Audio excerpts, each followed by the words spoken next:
Hello students, आइए foreign policy of India यानी भारत की विदेश नीति के बारे में अपनी चर्चा को आगे बढ़ाएं। मैंने पिछली क्लास में आपको उन आधारभूत सिद्धांतों के बारे में, उन बेसिक प्रिंसिपल्स के बारे में बताया था जिन पर कि कमोबेश मोरलेस हमारी फॉरेन पॉलिसी बेस्ड रही है।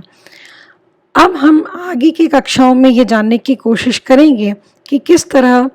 1950 में हमारा देश जब एक स्वतंत्र देश के रूप में स्थापित हो गया, उसके बाद जो भी सक्सेसिव गवर्नमेंट्स आईं और जो भी हमारे नेतृत्व रहे, हमारे प्रधानमंत्री रहे, उन्होंने किस तरह से इस विदेश नीति को संचालित किया और किस तरह इन आधारभूत सिद्धांतों का पालन करते हुए भी उन्होंने अपनी तरफ से व्यक्तिगत योगदान इस विदेश नीति में दिया। तत्कालीन परिस्थितियों को देखते हुए किस तरह के निर्णय लिए और उन्होंने किस तरह के संबंधों की स्थापना अन्य देशों से की।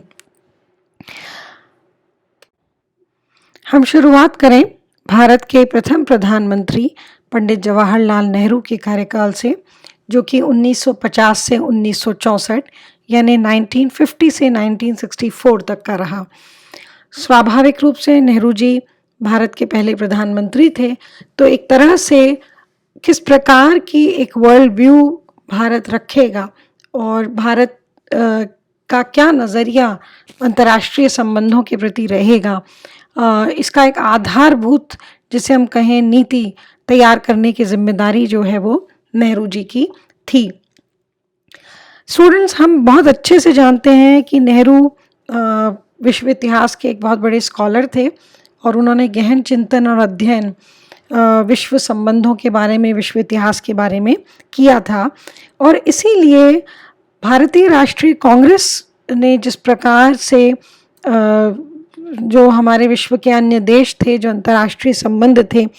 भारतीय राष्ट्रीय कांग्रेस का जो नज़रिया था, एक तरह से जो फॉरेन पॉलिसी का जो अप्रोच था इंडियन नेशनल कांग्रेस का, उसको बनाने में नेहरू की काफ़ी बड़ी भूमिका रही थी। और 1927 में एक फॉरेन पॉलिसी के संदर्भ में एक स्टेटमेंट कांग्रेस द्वारा निकाला गया था और इसमें नेहरू की काफ़ी भूमिका रही थी। इसी प्रकार जो अंतरिम सरकार बनी थी और उस दौरान जो कुछ भी संबंध भारत के अन्य देशों के साथ स्थापित हुए थे, उसमें भी जवाहरलाल नेहरू का योगदान काफ़ी महत्वपूर्ण रहा।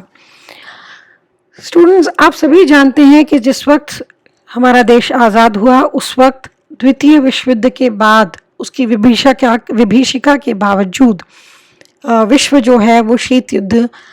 में जकड़ा जा चुका था और हमारे सामने दो ब्लॉक्स खड़े थे, दो ध्रुव थे। वेस्टर्न ब्लॉक, जिसका कि नेता यूनाइटेड स्टेट्स ऑफ अमेरिका था, और इधर ईस्टर्न ब्लॉक, जिसका कि नेता United union of Soviet socialist Republic यानी यूएसएसआर था।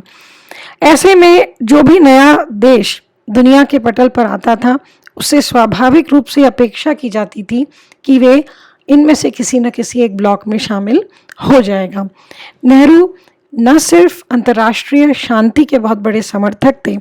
बल्कि वे ये जानते थे कि नवोदित जो राष्ट्र हैं, वे अभी न तो आर्थिक, न राजनीतिक, न सामाजिक दृष्टि से स्थिति में हैं कि इस जिसे कहना चाहिए एक हथियारों की होड़ में इन दो जो पावर सेंटर्स हैं, जो शक्ति के जो दो केंद्र बन गए हैं, उनमें शामिल हो जाएं।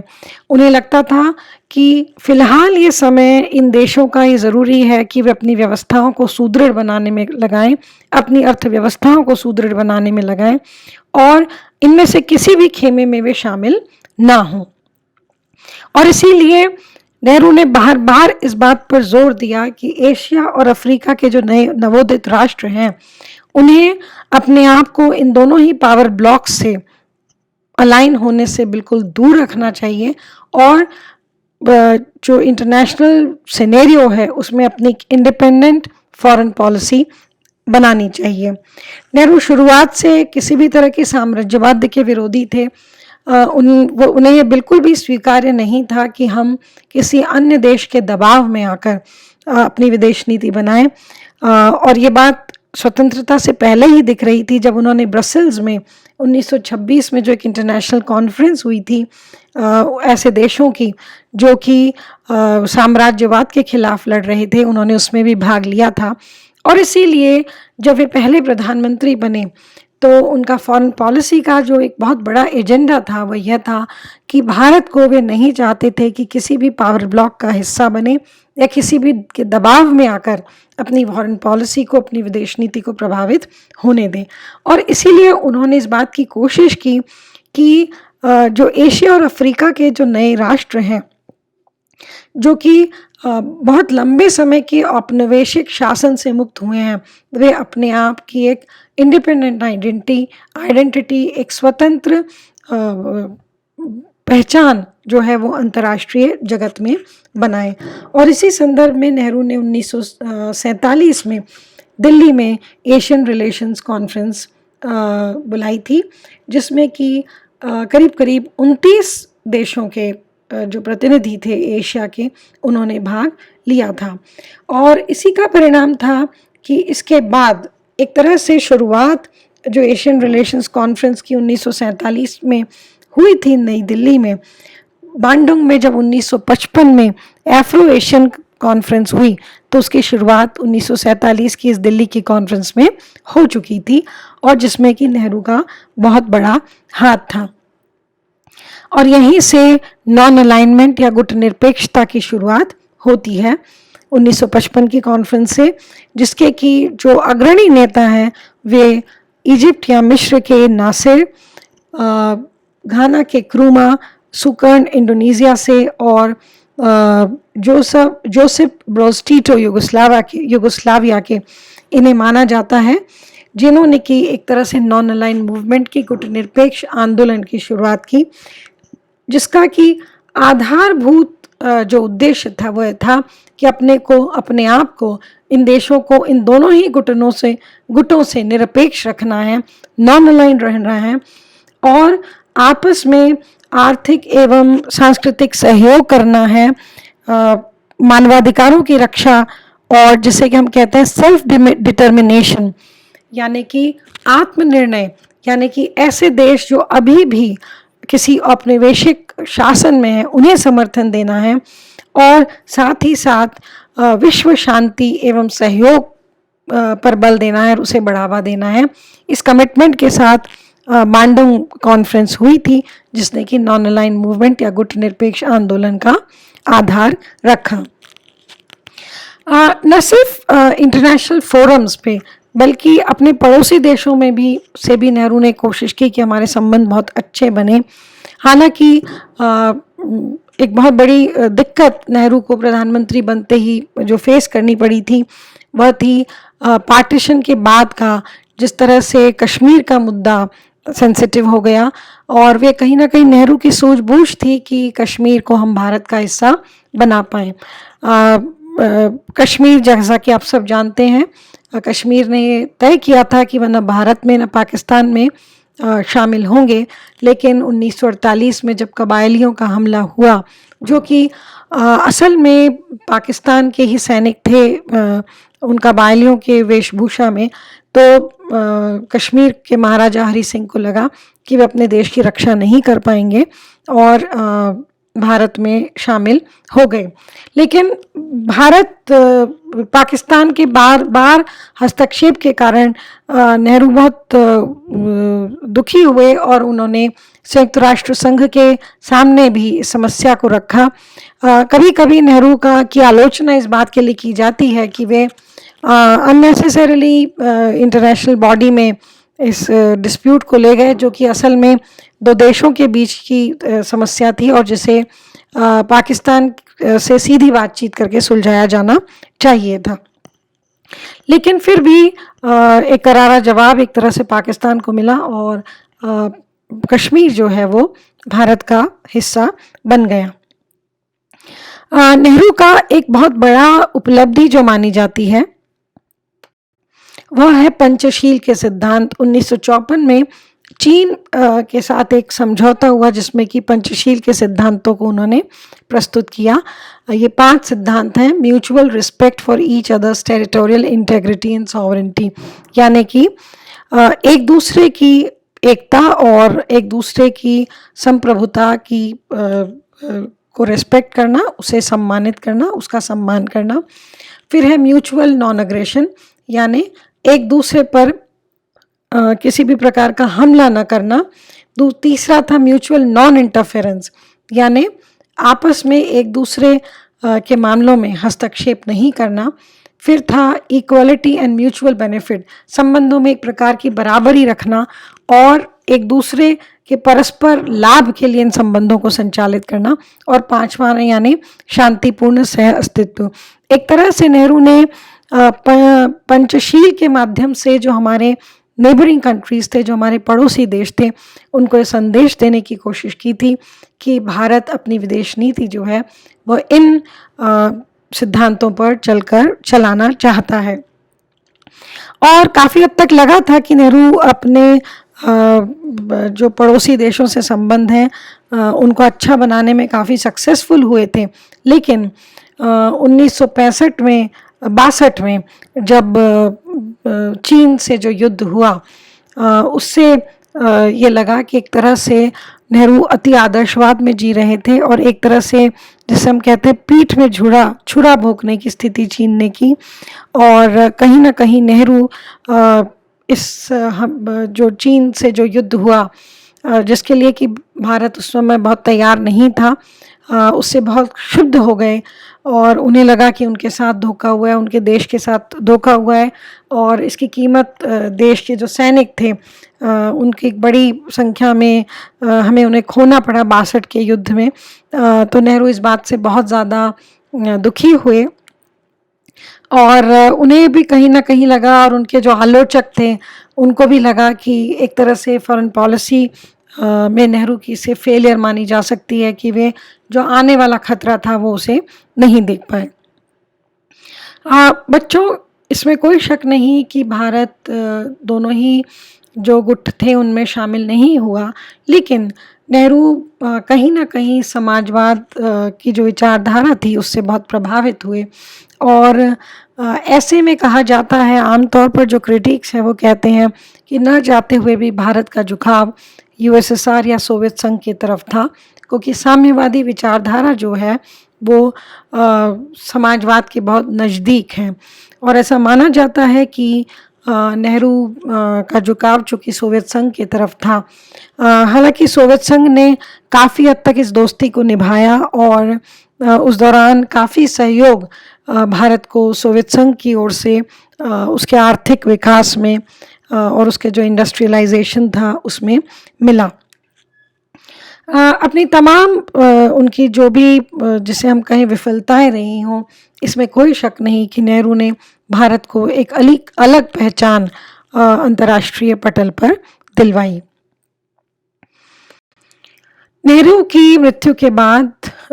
लाल बहादुर शास्त्री हमारे अगले प्रधानमंत्री बने और बहुत छोटा सा काल 64 से 66 के बीच का लाल बहादुर शास्त्री का रहा, लेकिन इस दौरान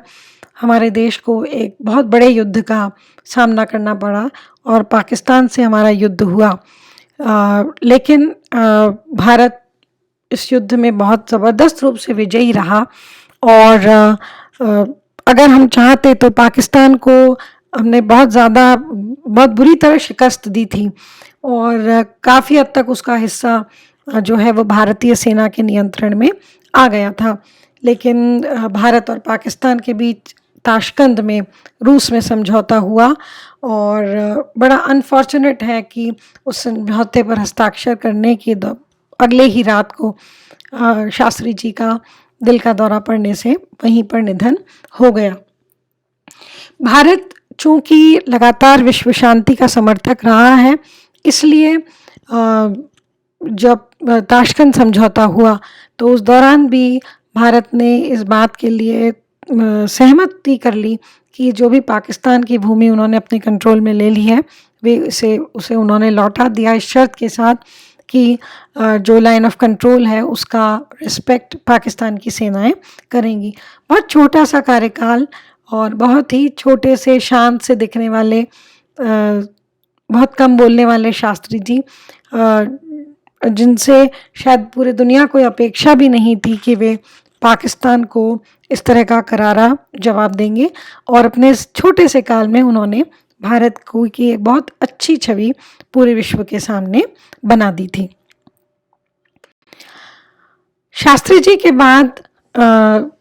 जो देश की बागडोर थी, जो नेतृत्व था, इंदिरा गांधी पर आया। 1966 में वे पहली बार प्रधानमंत्री बनी और उनका कार्यकाल जो रहा वो 66 से 1977 का रहा। और उसके बाद जो दूसरा काल था 1980 से 1984 के मध्य का, जब 84 में उनकी हत्या हो गई।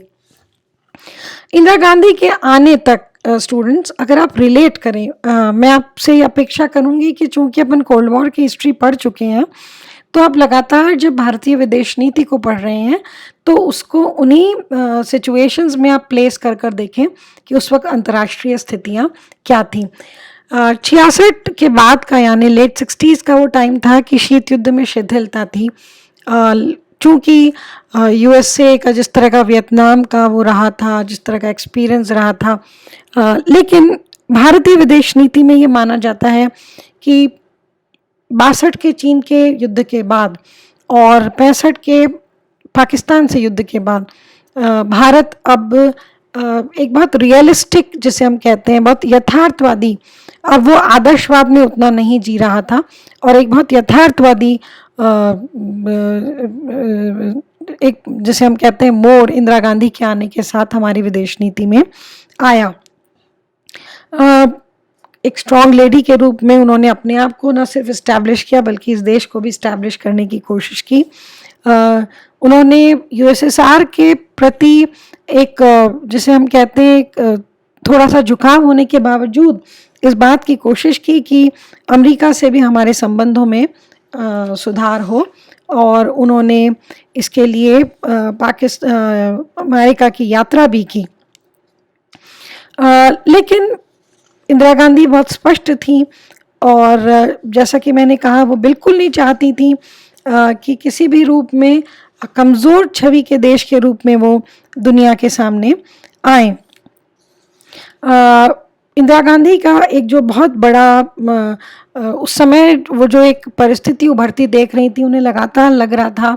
कि पाकिस्तान को काफ़ी कुछ सैन्य सहायता यूनाइटेड स्टेट्स ऑफ अमेरिका से मिल रही थी, और पाकिस्तान और चीन के बीच वे भारत के खिलाफ एक उभरती हुई, जिसे कहते हैं, एक अलाइनमेंट देख रही थी। 65 के युद्ध से तो निश्चित रूप से हिंदुस्तान क्षुब्ध था ही, और ऐसे में 1971 में हमें एक ऐसा मौका मिला जब भारत ने अपने आप को स्थापित कर दिया। पूर्वी पाकिस्तान यानी बांग्लादेश जो कहलाया बाद में, भारत ने पूर्ण सहयोग बांग्लादेश को, पूर्वी पाकिस्तान को,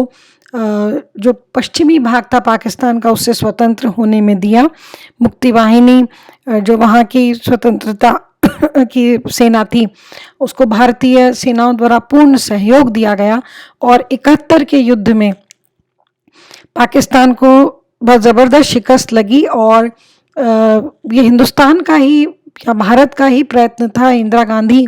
के नेतृत्व का ही परिणाम था कि 71 में पाकिस्तान से जो वॉर हुआ, जो बांग्लादेश युद्ध कहलाता है, उसके बाद बांग्लादेश एक स्वतंत्र राष्ट्र बनकर उभरा, और शिमला में इसके बाद समझौता हुआ, जिसमें कि दोनों देशों ने इस बात के लिए फिर से एक तरह से कमिटमेंट किया कि वे एक दूसरे की जो टेरिटोरियल इंटेग्रिटी है, जो सॉवरेनिटी है, उसकी वे रक्षा करेंगे। लेकिन पाकिस्तान इस मानसिकता से कभी उभर नहीं पाया कि भारत ने एक तरह से उसका, जिसे कहते हैं, उसका विभाजन करवा दिया था, और पाकिस्तान से संबंध बहुत सामान्य इसके बाद भी नहीं बन पाए।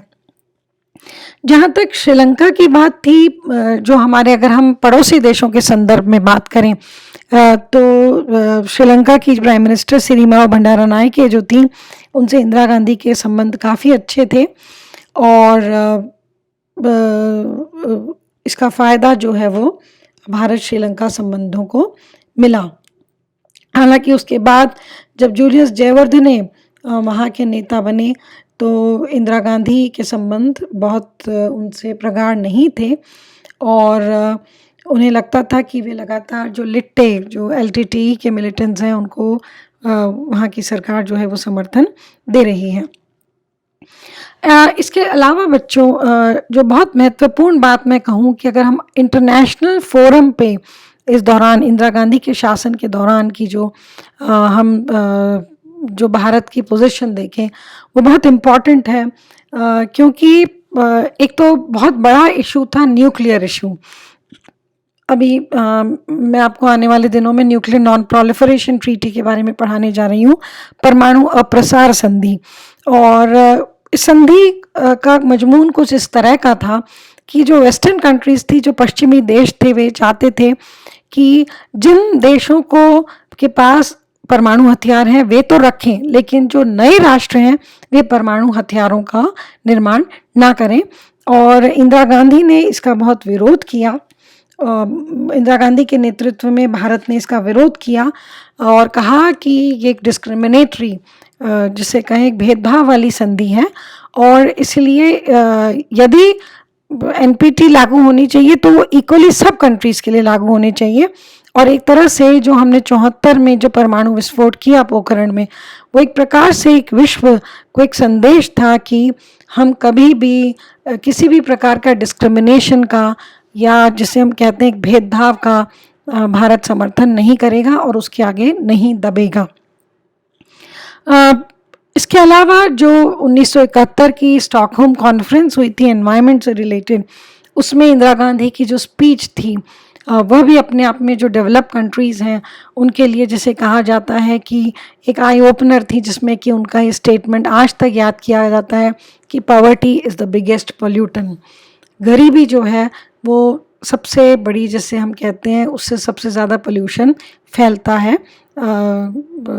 पर्यावरण को नुकसान यदि हो रहा है। कहीं ना कहीं इसमें निहित अर्थ था कि जो विकसित देश हैं उनकी जो कंज्यूमरिस्ट टेंडेंसीज़ हैं उन्होंने तो वे सब अचीव कर लिया है, उनके पास डेवलप टेक्नोलॉजी है और अब वो केवल एक तरह से एक मॉरल जिसे हम कहते हैं एक तरह का पाठ जो गरीब देश हैं उनको पढ़ाने की कोशिश कर रहे हैं और एनवायरमेंटल प्रिजर्वेशन की बात कर रहे हैं। तो एक तरह से थर्ड वर्ल्ड का जो व्यू पॉइंट था, जो विकासशील देशों का जो व्यू पॉइंट था, उसको इंदिरा गांधी ने आगे रखा। इंदिरा गांधी को ख़ास तौर पर मध्य पूर्व के संदर्भ में जो फ़लस्तीन के जो मामले को उन्होंने जिस प्रकार से समर्थन दिया उसके लिए बहुत याद किया जाता है। फिदल का यासिर अराफात से उनकी बहुत अच्छी मित्रता थी। फ़लस्तीन एक ऐसा देश था जो फ़लस्तीनी लोग एक ऐसे थे जिन्हें कि अमेरिका ने जब इज़राइल मध्य पूर्व में इज़राइल नाम के देश की रचना करवाई अमेरिका की मदद से, तो फ़लस्तीनी लोगों को उनकी ही ज़मीन से अलग हो जाना पड़ गया। और इंदिरा गांधी के नेतृत्व में भारत ने हमेशा फ़लस्तीन का जो केस था उनको उनके साथ अपना समर्थन जाहिर किया, बिना इस बात की चिंता करे कि किसी भी तरह से जो इंटरनेशनल सुपर पावर है उसको हम ऑफेंड कर रहे हैं। 1984 तक का इंदिरा गांधी का काल माना जाता है और एक जिसे हम कहते हैं एक बहुत ही स्ट्रॉन्ग कंट्री के रूप में इंदिरा गांधी ने न सिर्फ जो हमारा नेबरहुड था, जो हमारी जो पड़ोसी देश थे उनके सामने, बल्कि इंटरनेशनल फोरम पे भी अपने आप को इस्टेब्लिश करने की कोशिश की। चाहे वह अपार्थेड का मामला हो, रंग भेद का मामला हो, उन्होंने हर जगह बहुत स्पष्ट रूप में अपने विचारों को रखा कि हम कहीं पर भी साम्राज्यवाद का, उपनिवेशवाद का या किसी भी प्रकार के डिस्क्रिमिनेशन का हम समर्थन नहीं करेंगे। आज के लिए इतना ही। Thank you.